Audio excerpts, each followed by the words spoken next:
iche na ndi igbo be driver iche na ndi igbo be asi mokubana iche na ndi igbo be onye ọkwụkwọ iche na ndi igbo be asi ngi were nwayo iche na ndi igbo be ọkwụgbana iche na ndi igbo be ọkwụgbana iche na ndi igbo be driver iche na ndi igbo be asi ngo ọkwụgbana iche na ndi igbo be kuposi ka dibe jeri kwa no feke ofeke neri pendi dibia oga wakwa no feke ne afa kuposi kite jesi siewu mane wuti wite ewuti werita banigo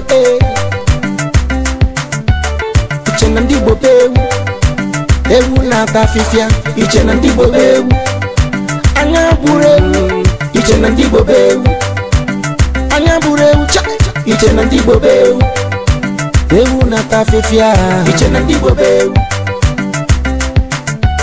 iche na ndi igbo be. Igbos are not fool our president.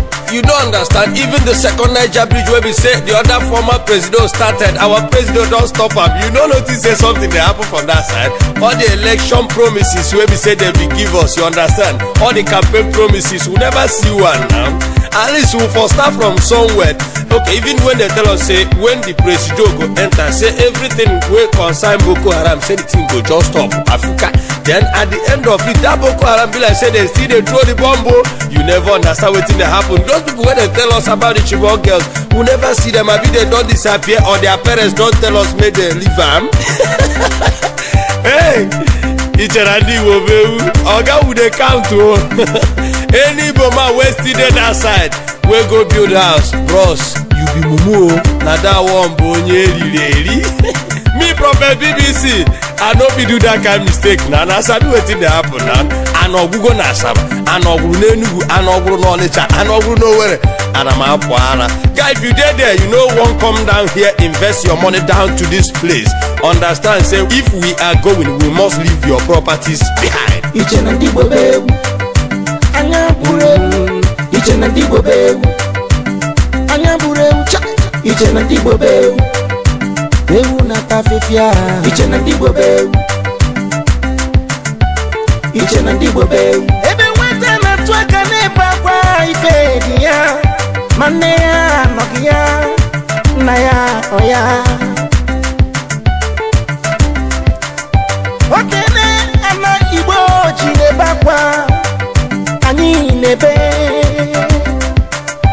akwa nwata nebe oruwo na ya nti ani bodo chukwu goziri choyema ani di iche ani nwere omenala ha keji chụ anyị ma ani di iche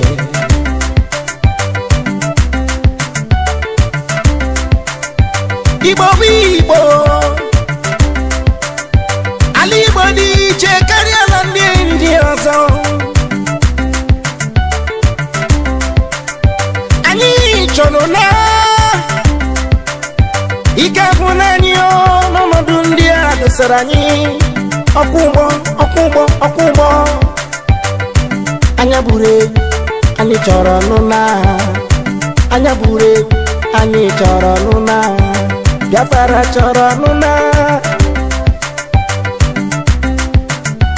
iche na ndi igbo be anya buru iche na ndi igbo be anya buru cha iche na ndi igbo be ewu na ta fifia iche na ndi igbo be iche na ndi igbo be. One abrom a gentleman, because a gentleman is always a cheated man. My name is still Prophet BBC and I'm hanging out here with Elvis Zuma Prophet. Man, I want to use this opportunity to tell our drivers, say Igbos are not fool, man. Why will it be that all the nomination in the political offices in this Niger goes to one particular tribe? Then you tell us that we are all one night. If you put Nigeria bros now you sabi o. They think say Igbos or I say. Now we get the brave where we say we they use for this country where we dey so no be lie. Oh yeah, bros, check am now. The nomination now from one tribe. Chief of Army Staff, the same tribe. Army General, the same tribe, police the same tribe, custom the same tribe, president the same tribe, senate president the same tribe. Then what makes us one night talk more of Nigeria? Then the question now is, who is fooling who? You understand them now? Anyway, Sha, we always get reasons to fear with the Igbos. We fear to fight for our right. We fear to fight for our freedom. We fear to fight for justice. Because we know one die. We get one child. My mama their house, my papa their house. We get property for their side. If we fuck up, they go fuck us down. Any man where they that side, wait till they build for not. Bros. Any gonna get you. No chenandi go be. Bros, we know what you they do. Okwa election go. Bottom one and more the one. Election go hate you. Uni chenandi go be. Every sing for them, may they hear them. Driver, iche na ndi igbo be. Iche na ndi igbo be. Asị m okwu gbala. Iche na ndi igbo be. Onye ọkwụkwọ. Iche na ndi igbo be. Asị m gị were nwayọ. Iche na ndi igbo be. Ọkwụ gbala. Iche na ndi igbo be. Ọkwụ gbala. Iche na ndi igbo be. Driver, iche na ndi igbo be. Asingo kubana iche na ndi igbo be. Asinofo obodo ka anyị niile siri bịa. Asị iwe na-ewe ndị Igbo. Ọkwọ m na zụkwụ m na-emetụ n'ala kwọtụ m. Asị gị kwọtụ m. Dibịa gwọrọ ọzọ mana ọzọ na-egbu nwa dibịa. Ka m gwakwa gị onye ụgbọ. Driver, iche na ndi igbo be. Iche na ndi igbo be. Asị m okwu gbala. Iche na ndi igbo be. Onye ọkwụkwọ. Iche na ndi igbo be. Asị m gị were nwayọ. Iche na ndi igbo be.